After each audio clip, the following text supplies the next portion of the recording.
Assalamualaikum warahmatullahi wabarakatuh. Alhamdulillah, salatu wassalamu ala rasulillah wa ala alihi wa sahbihi wa wala. Asyhadu an la ilaha illallah wahdahu la syarika lahu wa asyhadu anna Muhammadan abduhu wa rasuluh alladzi la nabiyya ba'dahu. Wa qala Allah azza wa jalla fil Qur'anil azim, a'udzu billahi minasyaitonir rajim. Wallahu alladzi la ilaha illahu al-malikul qudusus salamul mu'minul muhaiminul azizul jabbarul mutakabbir subhanallahi amma yusyrikun. Hadirin ikhwah fillah rahimani wa rahimakumullah, Bapak Ibu semua jemaah Masjid Al-Ukhuwah yang dimuliakan oleh Allah. Alhamdulillah hadirin, di malam kali ini terlihat sepertinya tarawih ada kemajuan Pak. Sudah terlihat ada kemajuan sabnya di Masya Allah. Bapak Ibu subhanahu Allah, kita malam kali ini akan membedah 3 nama yang menunjukkan keagungan Allah Subhanahu wa taala. Yang pertama, Al-Mutakabbir, Allah yang maha agung, Allah yang maha besar. Kemudian yang kedua, Al-Ali, Allah yang maha tinggi. Dan yang ketiga, Al-Azim, Allah yang maha besar. Hadirin ikhwati manahullah, yang pertama Al-Mutakabbir, Allah sebutkan di dalam surat Al-Hasyr ayat ke-23 hadirin, di antara nama dan sifat-sifat Allah Subhanahu wa taala. Apa makna Al-Mutakabbir itu? Kata Imam Al-Ghazali, Al-Mutakabbir itu ialah huwallazi yara kulla haqiran bil idhafati ila dzatihi. Dialah Allah yang memandang segala sesuatu ini rendah dan hina jika disandarkan kepada zat Allah Subhanahu wa taala. Hadirin Bapak Ibu semua, tidak ada satu zat pun yang lebih agung daripada zatnya Allah Subhanahu wa taala. Dunia ini dengan kemegahan, dengan keindahannya, bagi Allah begitu hina dan rendah sekali hadirin. Bahkan di hadis riwayat Tirmidzi, Nabi SAW menyampaikan, "Lau kanatid dunya ta'dilu indallahi janaha ba'udah." Andaikan dunia ini dengan segala perhiasannya itu sebanding di sisi Allah dengan sayap seekor nyamuk. Andaikan dunia ini sebanding setara dengan sayap seekor nyamuk, masaqa kafirun syurbata ma, Allah tidak akan memberi minum kepada orang-orang kafir. Apa maksudnya di hadis ini? Hadirin Bapak Ibu semua, karena bagi Allah dunia dan segala keindahannya ini tidak lebih hadirin mulia daripada sayap seekor nyamuk. Hadirin, saya kalau izin bertanya, nyamuk itu sesuatu yang besar atau sesuatu yang kecil, Pak? Satu yang kecil sekali, satu yang remeh sekali. Bagi Allah dunia ini hadirin lebih hina, bahkan lebih rendah daripada sayap seekor lalat sekalipun. Hadirin Bapak Ibu subhanahu Allah, makanya kata Imam Al-Khattabi, Al-Mutakabbir itu hadal ismu yadullu ala uluwi qadrillahil mustahiqu wa kamalihi uluwan wa kamalan la yatanaha. Nama Allah Al-Mutakabbir itu, kata Imam Al-Khattabi, menunjukkan keluhuran zatnya Allah Subhanahu wa taala, keagungannya, dan menunjukkan kepada kesempurnaan Allah, keluhuran dan kesempurnaan yang tidak terbatas. Itu makna mutakabbir, Pak. Hadirin Bapak Ibu semua, para ulama sepakat makna nama sifat Allah Al-Mutakabbir itu ini hanya boleh disandarkan untuk Allah Subhanahu wa taala. Makanya gak boleh hadirin, di antara nama-nama dan sifat Allah itu ada yang boleh digunakan untuk manusia dan ada yang memang tidak boleh digunakan oleh manusia. Di antaranya ini hadirin, mutakabbir. Karena mutakabbir itu kalau disandarkan kepada manusia itu jadi keburukan, tapi kalau disandarkan mutakabbir itu kepada Allah itu jadi keagungan hadirin. Dan mutakabbir itu secara bahasa dari kata takabur, kesombongan. Hadirin, makanya tidak boleh ada seorang manusia yang punya sifat ini. Sifat ini hanya milik Allah Subhanahu wa taala. Makanya kata para ulama, mutakabbir, huruf ta dalam kata mutakabbir itu dalam bahasa Arab itu menunjukkan makna ikhtisas, khusus, hanya untuk Allah. Tidak boleh ada yang lain. Makanya tidak semua nama-nama di dalam Al-Qur'an itu layak dijadikan nama orang. Ada seorang ibu, anaknya baru terlahir, kemudian dia bilang, Ustaz, saya menemukan nama mutakabbir di dalam Al-Quran. Gimana kalau saya kasih nama anak saya mutakabbir, Pak? Mutakabbir itu padahal diterjemahkan itu sombong, angkuh. Anak tumbuh dewasa nanti jadi Fir'aun, hadirin.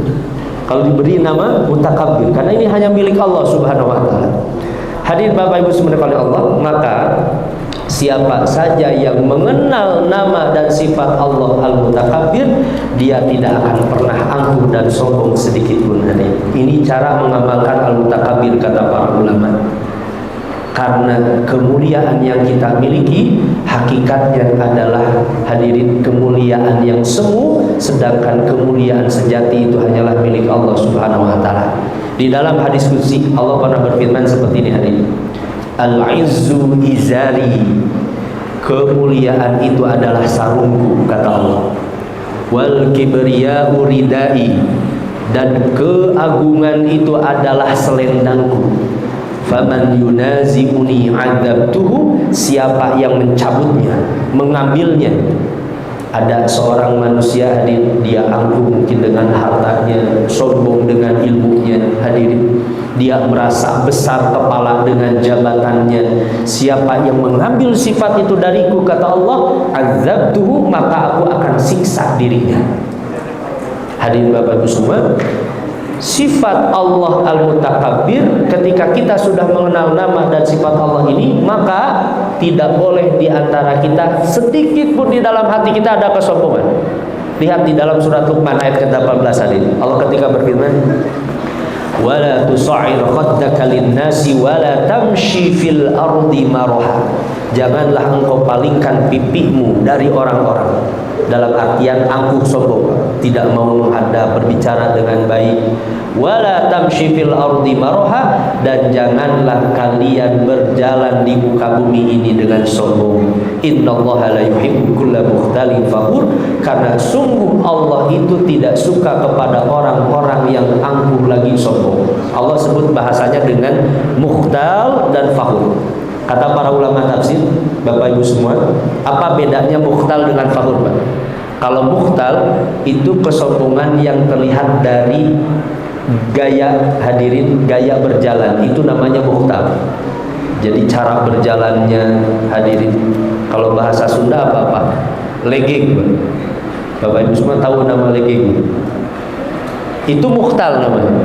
Kalau kesombongan yang terucap dari lisan dalam bahasa Arab itu namanya fakhur. Jadi cara berjalannya sombong, berbicaranya sombong, sungguh Allah tidak suka kepada orang-orang seperti itu. Makanya di dalam, hadirin, neraka hebatnya siksa bagi para orang-orang yang sombong, yang mengambil sifat mutakabbirnya Allah Subhanahu wa taala, itu siksaannya keras kan.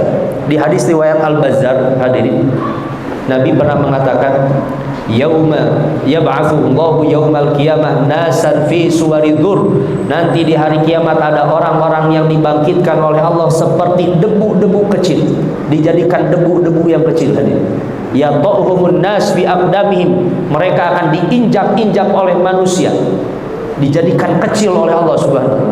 Para sahabat heran, ya Rasulullah, lima haula'i fi suwari dzur, bagaimana mungkin mereka di hari kiamat bisa dijadikan seperti debu kecil-kecil sampai diinjak-injak oleh orang-orang? Apa kata Nabi SAW? Haula'il mutakabbiruna fid dunya, mereka itu adalah orang-orang yang sombong ketika di dunia. Hadirin, dalam riwayat lain, di hadis riwayat Muslim, ada 3 kelompok, Bapak Ibu semua.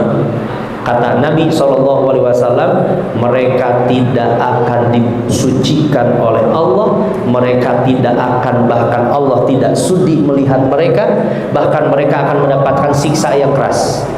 Thalathatun la yukallimuhumullah wa la yuzakkihim wa la yanzuru ilaihim. 3 kelompok kata Nabi yang Allah tidak mau berbicara dengan mereka, Allah tidak akan mensucikannya, bahkan Allah tidak sudi melihat mereka. Mereka mendapatkan siksa yang keras. Siapa saja 3 kelompok itu? Yang pertama, kata Nabi SAW, hadirin, syaikhun zanin, orang yang sudah tua kemudian dia berani berzina. Ini aki-aki bangor. Jadi aki-aki yang kakek yang sudah tidak, justru seharusnya fitrahnya manusia itu semakin bertambah usia dia akan semakin ingat, dia akan pulang ke kampung akhiratnya. Tapi justru dia bertambah usia, bertambah maksiatnya, maka orang yang seperti ini yang tidak akan sudi dilihat oleh Allah Subhanahu wa taala. Yang kedua, malikun kadzab, seorang pemimpin yang berdusta. Karena kata para ulama, pemimpin itu tanpa harus berdusta pun rakyat itu pasti ikut kepada mereka. Tapi maka pemimpin yang berdusta siksaannya lebih keras lagi. Yang ketiga, hadirin, siapa yang akan disiksa begitu keras oleh Allah?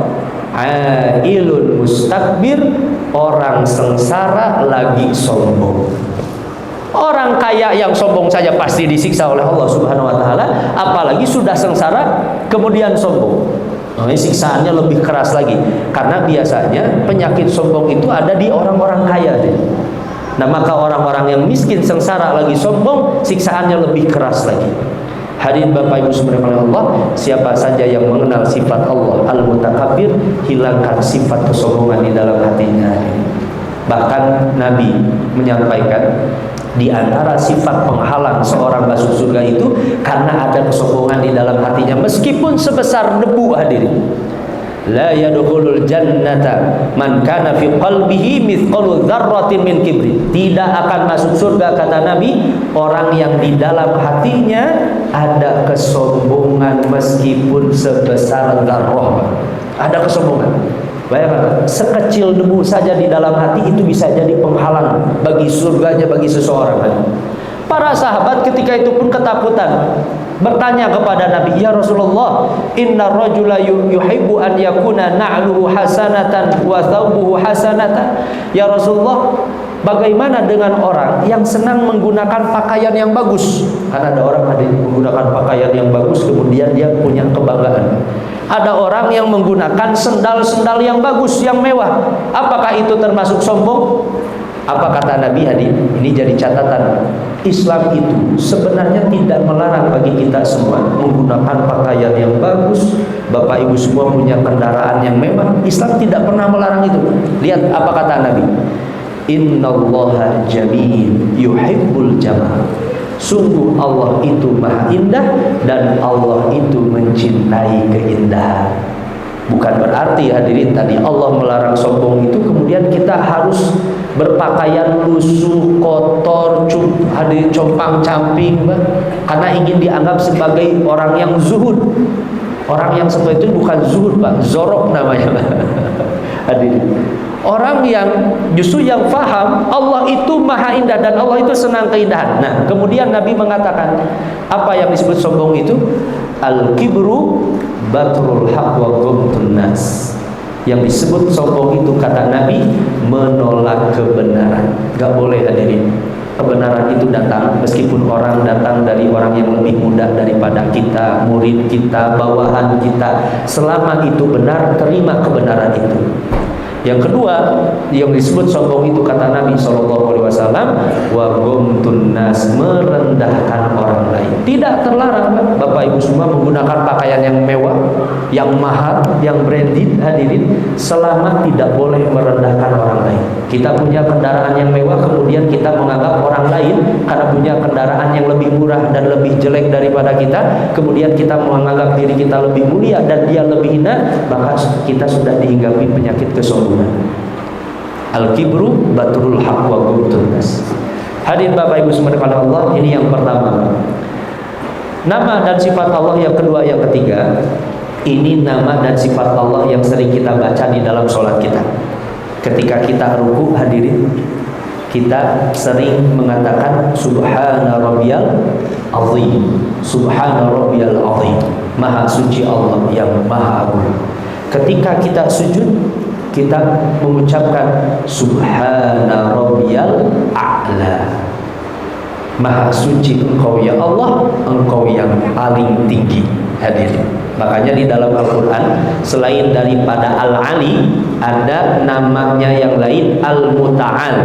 Muta'al pun huruf ta itu menunjukkan kekhususan yang maha tinggi itu hanya Allah. Di ayat yang lain Allah menyebutkan bukan dengan Al-Ali, Al-Muta'al, tapi Al-A'la. Surat Al-A'la, Sabbihisma Rabbikal A'la. Maha sucikanlah Engkau, sebutlah nama Allah Al-A'la yang paling tinggi. Al-A'la. Hadirin Bapak Ibu subhanahu Allah, apa makna Al-Ali itu? Hadirin, bahkan di dua nama sifat Allah ini disebutkan di dalam surat di ayat kursi.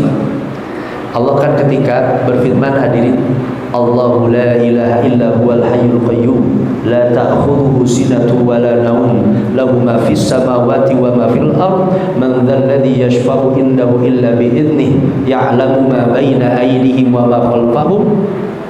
Kemudian yuhituna bi syai'in min ilmihi illa bima syaa wasi'a kursiyyus samawati wal ard wa la yaudhuhu hifdhuhuma wa huwal aliyyul azim. Makanya kata Imam Ibnu Taimiyah, kalau kita ditanya Bapak Ibu semua, dan ini kata Nabi SAW, ayat apa yang paling agung di dalam Al-Quran? Itu adalah ayat kursi. Kenapa ayat kursi, kata Imam Ibnu Taimiyah? Karena di dalam ayat kursi Allah tidak membahas tentang penciptaannya, Allah tidak membahas tentang manusia, Allah tidak membahas tentang syariat, Allah hanya membahas tentang sifat-sifat Allah Subhanahu wa Ta'ala. Makanya ayat ini menjadi ayat yang paling agung di dalam Al-Quran. Dan Allah tutup ayat kursi itu dengan Al-Aliyyul Azim, Allah yang maha tinggi, hadirin, dan Allah yang maha besar. Apa makna Al-Ali itu? Imam Ibnu Jarir At-Tabari, Amirul Mukminin fit Tafsir, beliau seorang ulama, hadirin, tokoh besarnya dalam ilmu tafsir. Kata beliau, Al-Ali itu maknanya Al-Aliyu ala khalqihi birtifa'i makanihi ala amkani khalqihi. Ketinggian Allah dari seluruh makhluk yang pernah Allah ciptakan, Allah menempati kedudukan lebih tinggi daripada seluruh tempat-tempat makhluknya. Baik, kata Imam Ibnu Jarir itu, Al-Ali itu menunjukkan ketinggian Allah Subhanahu wa Ta'ala. Tinggi, karena biasanya tabiat manusia, seorang itu melihat, biasanya seorang itu semakin mulia itu semakin tinggi, semakin tinggi, semakin tinggi. Hadirin, itu ketinggiannya Allah Subhanahu wa Ta'ala.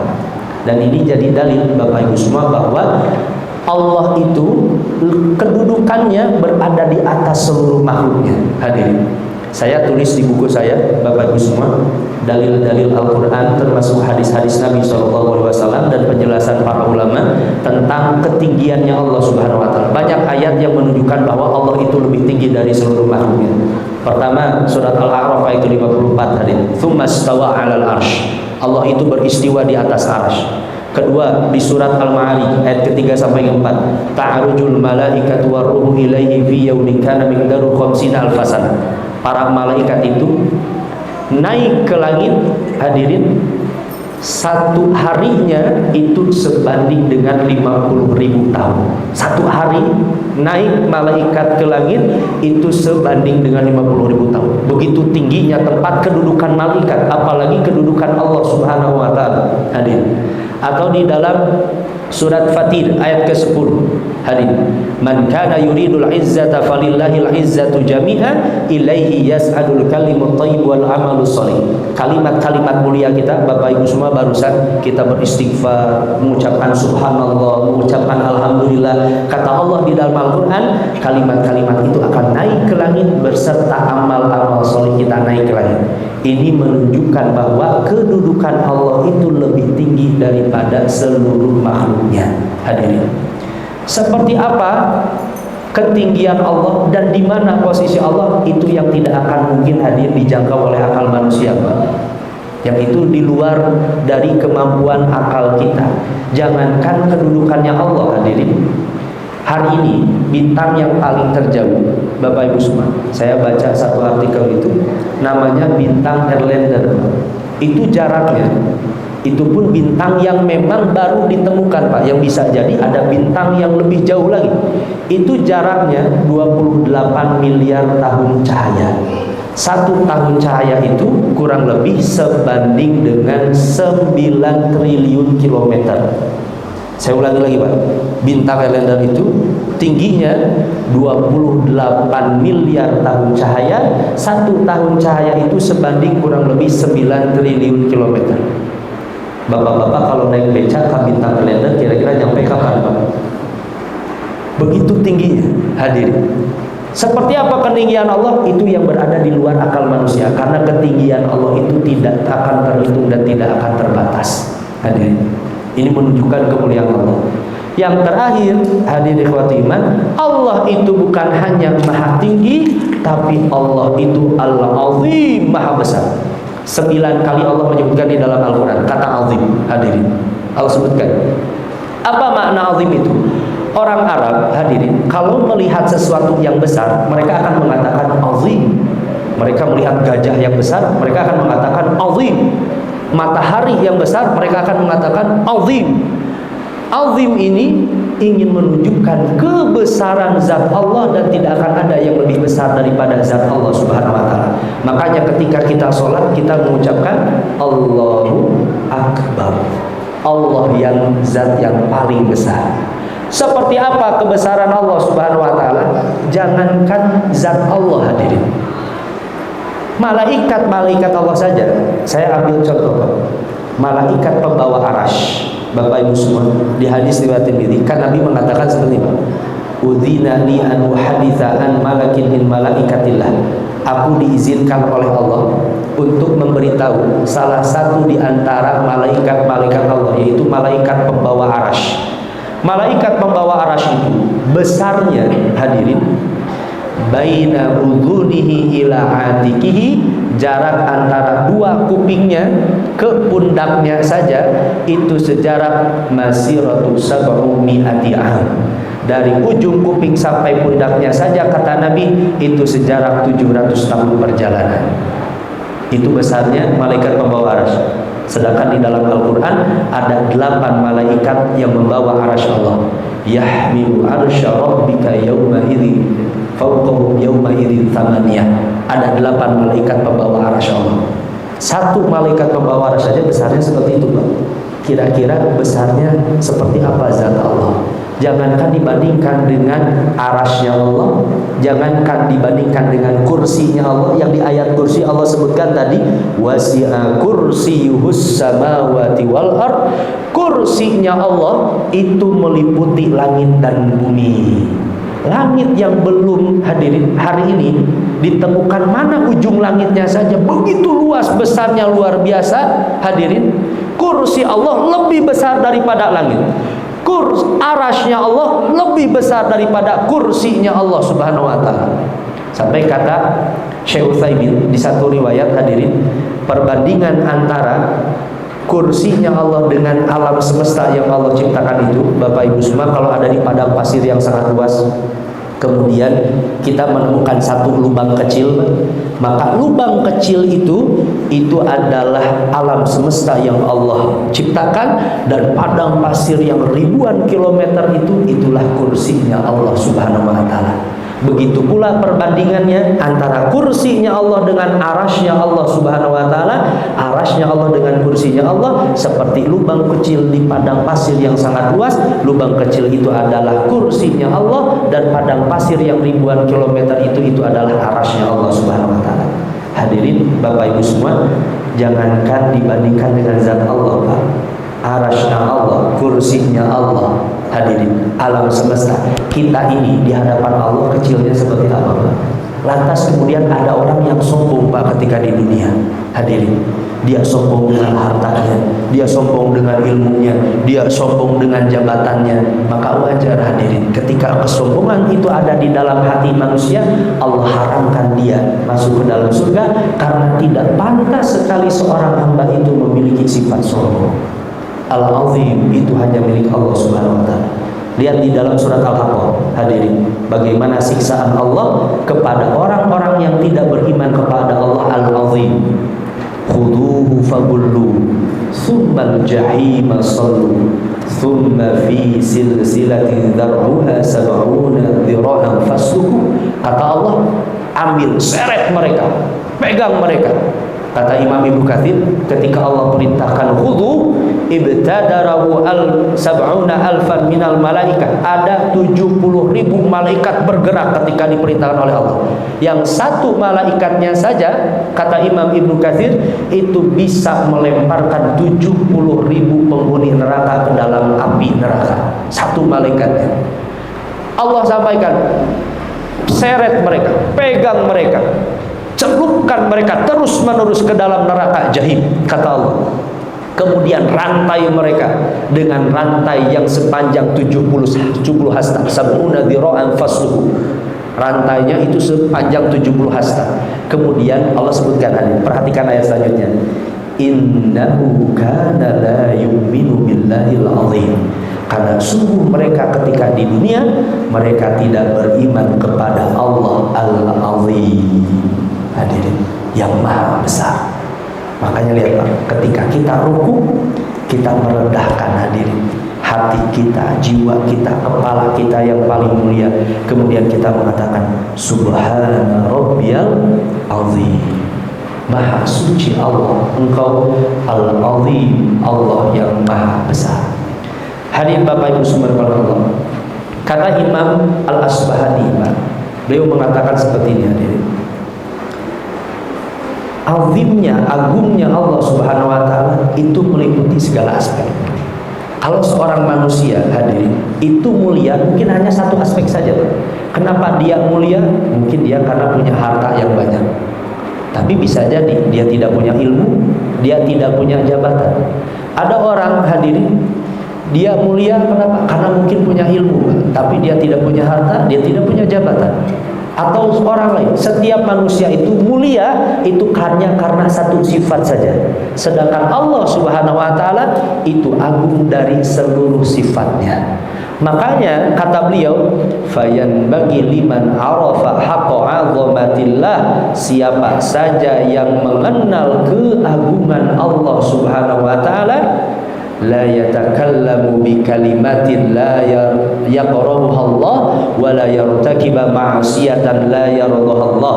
Tidak boleh ia mengatakan satu kata saja yang dibenci oleh Allah, karena terasa keagungan Allah. Makanya di dalam sholat kita dilarang mengatakan satu kata saja di luar dari zikir sholat, karena kita sedang mengagungkan Allah Subhanahu wa Ta'ala.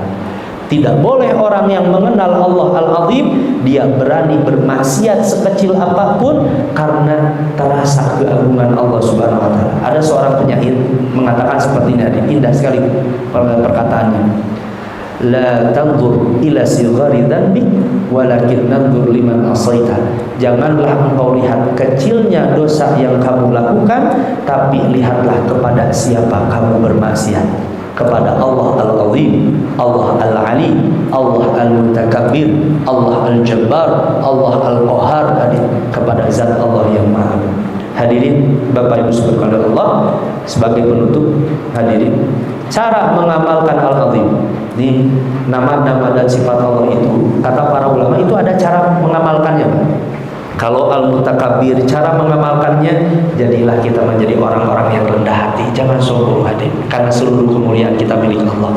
Orang yang mengenal Allah Al-Azim, cara mengamalkannya adalah dengan mengagungkan syiar-syiar Allah. Makanya lihat di surat Al-Hajj ayat ke-32, wa may yu'azzim sya'airallah, siapa yang mengagungkan syiar-syiar Allah, fa innaha min taqwal qulub. Bapak Ibu semua yang di bulan Ramadan ini mengagungkan ibadah saum, mengagungkan sholat tarawih, hadirin, mengagungkan, hadirin, baca Al-Qur'annya, itu bagian dari ketakwaan kepada Allah Subhanahu wa Ta'ala. Makanya orang yang mengenal Allah Al-Azim itu pasti akan mengagungkan segala syariat-syariat Allah Subhanahu wa Ta'ala. Lihat Sa'id bin Al-Musayyab, seorang ulama tabi'in, beliau pernah mengatakan, ma fatatni as-salat fil jamaah mundu arba'ina sanah, sudah 40 tahun lamanya aku tidak pernah meninggalkan sholat berjamaah. satu kali pun. Karena Sa'id bin Al-Musayyab merasa keagungan Allah dan sholat berjamaah itu begitu agung bagi kehidupannya, sampai satu kali pun belum pernah tertinggal sholat berjamaah selama 40 tahun. Itu cara mengamalkan al-azim dalam kehidupan kita semua.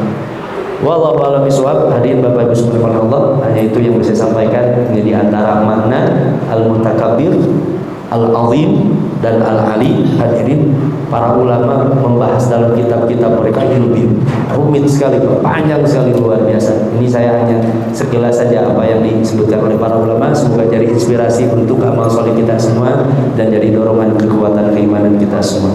Wallahu a'lam bishawab. Semoga bermanfaat. Hadirin, subhanakallahumma wa bihamdik, asyhadu an la ilaha illa anta, astaghfiruka wa atubu ilaik. Aqulu qouli hadza wa astaghfirullah li wa lakum. Assalamualaikum warahmatullahi wabarakatuh. Alhamdulillah,